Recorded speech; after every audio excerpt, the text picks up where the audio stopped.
Professor Quentin Parker is director of the Laboratory for Space Research at the University of Hong Kong. He spoke to Paul Barber. China just come up with a 27-point plan for its commercialisation of space, so the new space economy. So that's everything to do with the commercialisation of space, and that does include space tourism. They are developing reusable rockets like SpaceX to bring down the cost per kilogram of launch, and they are developing something that looks quite similar to Blue Origin's spacecraft to take tourists up for a few minutes of weightlessness. And so these plans are advancing quite rapidly in China. I'm not sure exactly when there'll be the first launch of that, but it's possible as early as next year. And I think there is a growing market. I mean, China has more billionaires in Beijing, I think, than in America as a whole. So there are a lot of rich people in China. There's a lot of national pride around the Chinese space program, and there's a lot of interest in space tourism. But it is very niche. It's still extremely niche. There are some predictions it could be worth about $6 billion or more by 2030, the space tourism sector. I mean, do you think those are realistic, and could it end up getting too crowded in space? Two different questions. First question, the new space economy is predicted to be worth almost $2 trillion by 2035.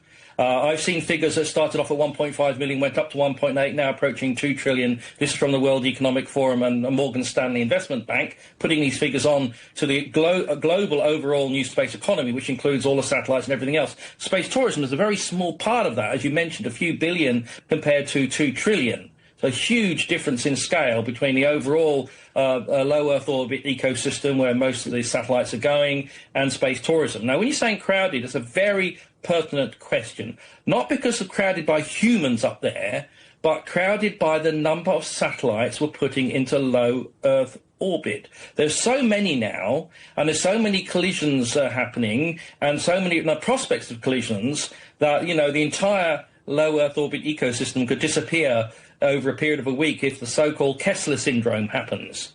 You know, this is where satellites crash into each other, creating an enormous debris field, then it crashes into other satellites, they get destroyed in more debris, and it goes in a cascading wave of destruction until the entire ecosystem is just full of debris.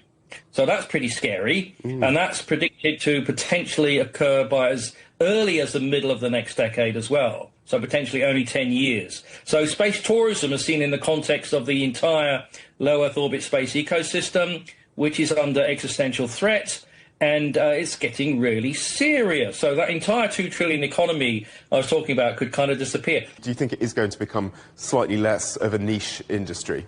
I think there is enough very rich, high net worth individuals around the planet that they would be interested in having this kind of experience. So I do see it niche. I mean, I'm not sure, you know, 100 years from now, who knows, if we've solved the Kessler syndrome, when we've understood how to work together for global good, then the space ecosystem can be much larger than it is at the moment.